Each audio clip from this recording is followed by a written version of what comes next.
Siwan Lok Sabha seat से RJD के उम्मीदवार अवध बिहारी चौधरी लगातार सिवान लोकसभा क्षेत्र का भ्रमण कर रहे हैं, अपने लोगों से मुलाकात कर रहे हैं।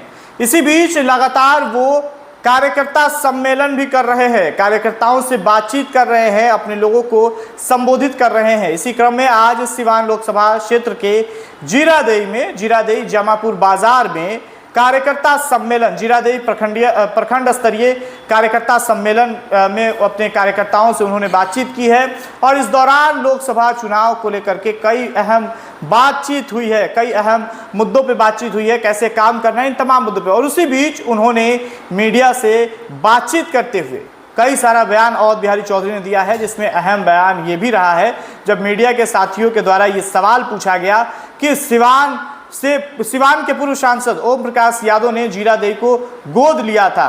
इस पर उन्होंने बड़ी बेबाकी से बात रखी है और अपनी रिश्तेदारी को भी निभाते हुए उन्होंने ये भी कहा है कि वो समधी हैं भले ही, लेकिन हम लोग सिद्धांत की लड़ाई लड़ते हैं। इस तरह की बात उन्होंने कही है।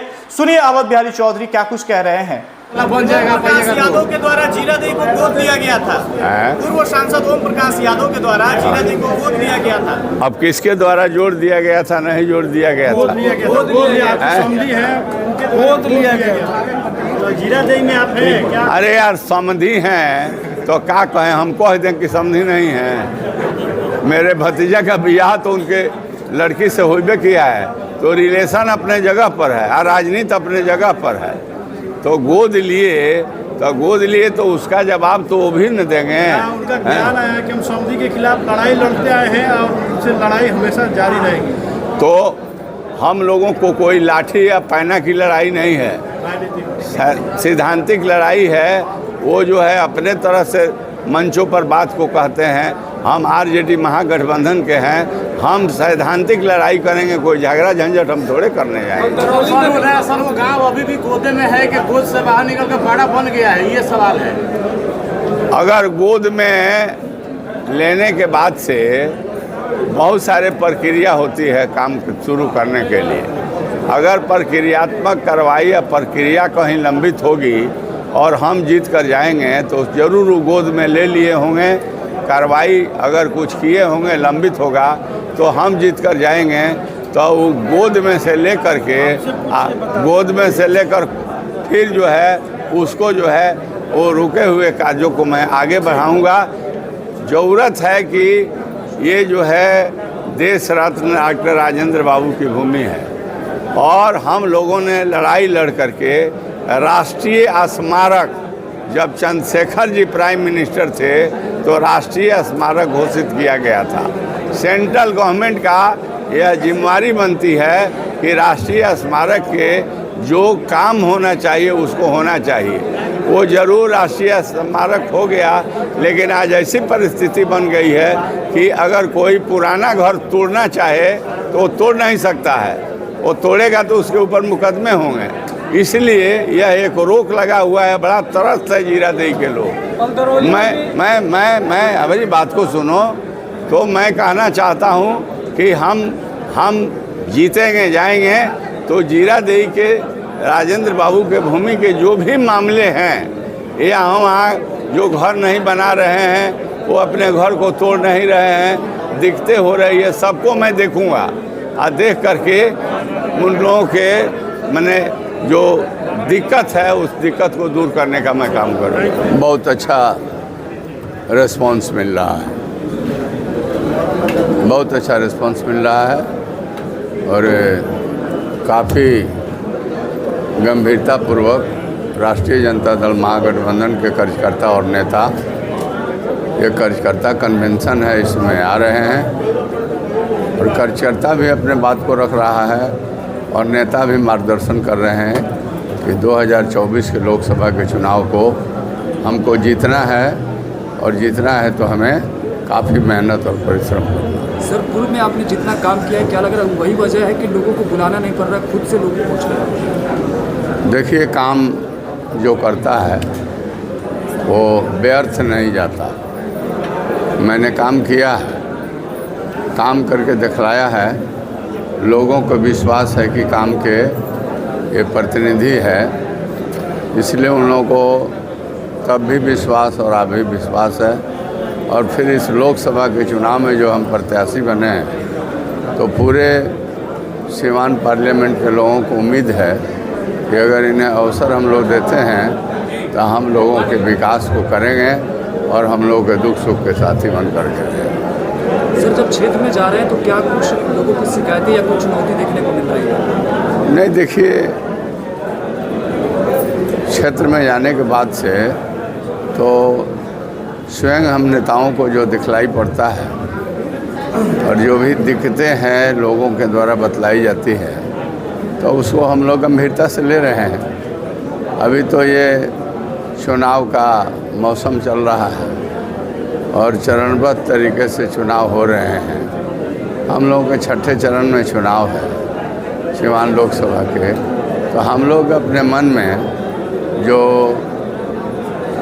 समस्या है स्वयं आँखी से देख करके हम लोग उसको मन में बैठा रहे हैं और जब हमें जनता अवसर देगी तो उस समस्याओं का निदान हम मिलजुल करके जनहित में, जनता के हित में हम लोग। सर, सिसवन ढाला रेलवे ओवरब्रिज इसलिए आपने काफ़ी कुछ मेहनत भी किया, यूपी में भी गया मुलाकात की। अभी रमेश सिंह कुशवाहा जी का बयान आ रहा है, जो समस्याएं हैं सिसवन ढाला ओवरब्रिज उसको हम ही पूरा करेंगे और कोई नहीं कर सकता। वो कितना पूरा किए हैं, वो कितना पूरे किए हैं करेंगे, या तो 5 बरस वो MLA रहे हैं, तो अब तो जीरा देवी की जनता से पूछना चाहिए। जब वो रहे हैं तो हर गांव में आप लोग पत्रकार हैं, सर्वे कीजिए कि कितना काम किए हैं। और मैं चुनौती देता हूं कि मेरे कार्यों को भी आप लोग आप लोग घूम करके देखिए, उसका आकलन कीजिए। मैं समझता हूं कि वो क्या किए हैं, नहीं किए हैं। मैं तो किया हूं और मैं जो किया हूं धरती पर दिखलाई देता है और बिल्कुल जो किया हूं वो सही तरीक़ा से किया हूं। उसमें कहीं किसी तरह के गमक और महक नहीं है। गमक जरूर है कार्यों में, महक नहीं है। और गुणवत्ता बरकरार रखते हुए मैंने क्षेत्र के काम किया है। जहाँ तक सिसवन ढाला का सवाल है, मैं गारंटी के साथ कहता हूँ कि वह सिसवन ढाला का काम सब पूरा हो गया है। उसको मैं करा करके और भेजवा दिया हूँ रेलवे बोर्ड में। रेलवे बोर्ड अपना शेयर दे दे। बिहार राज्य पुल निर्माण निगम को पैसा सेंट्रल शेयर मिल जाए। राज्य शेयर तो तेजस्वी जी ने रिलीज कर दिया है, तो 2 से 3 दिन के अंदर में सिसवन ढाला के अंडरग्राउंड और ROB दोनों का काम शुरू हो जाएगा। उसमें कुछ बाकी नहीं है। ये क्या बोलेंगे लोग, हम ऐसा नहीं बोलते हैं। हमारे पास सब सबूत है, एक एक कागज़ है। उसके प्रति हम कितना सीरियस रहे हैं कि हम जा कर के एक उसका रिव्यू स्पीकर रहते हुए गोरखपुर के रेल के जो उसके सर्किट हाउस है, सारे उच्च पदाधिकारियों को मैंने रिव्यू किया और उसके बाद से वो तमाम चला गया रेलवे बोर्ड में। राजनीति कोई क्या करेगा। हम तो पत्रकारों से कहना चाहते हैं कि जो भी आदमी बोलता है तो उससे आप कहिए कि आप क्या काम किए हैं, जरा वो कागज़ एक पन्ना का दिखलाइए। अब मैं कहता हूं कि मैं तो उसका A to Z क्या किया हूं उसका कागज़ में अगर आप लोग चाहते हैं तो सबको सर्कुलेट कर देंगे। लेकिन उन लोगों से कहिए कि आप क्या किए हैं, आप लोग उस कागज़ को दिखला दीजिए। मैं समझता हूं कि वो लोग राजनीति कर रहे हैं और विकास पर कोई राजनीति नहीं होना चाहिए। वो रेलवे जो सिसवन ढाला है वो बर्निंग इशू है सीवान के लिए। जाम से मुक्ति दिलाने के लिए मैंने बहुत मेहनत किया, गंभीरता से लिया है और मैं कह रहा हूं कि मैंने सब कुछ करा दिया है। सिर्फ वो रेलवे बोर्ड में जाकर पड़ा है, वहां से उसको उसके जो आवश्यकता बनाने के काम शुरू करने के लिए है, उस काम को रेलवे बोर्ड करके भेज दे और बिहार राज्य पुल निर्माण निगम एकदम तुरंत आएगा और तुरंत काम शुरू हो जाएगा। सिसवन के अंडरग्राउंड और ROB के कार्य को और उसको बनने के लिए कोई रोक नहीं सकता। मैंने उसको पूरा काम करा दिया हूँ, उसमें अब ज़्यादा बहस की ज़रूरत नहीं है।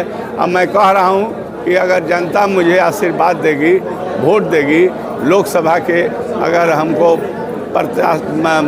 प्रतिनिधि बनाएंगे सीवान से तो मैं जाऊंगा। अगर यहाँ ये लोग नहीं भेजते हैं तो एनडीए की सरकार बनेगी और उसमें हम लगभग करके 10 दिन 5 दिन भी देर नहीं लगेगा, उसको मैं प्रक्रियात्मक कार्रवाई जो पेंडिंग है करा करके भेजूँगा।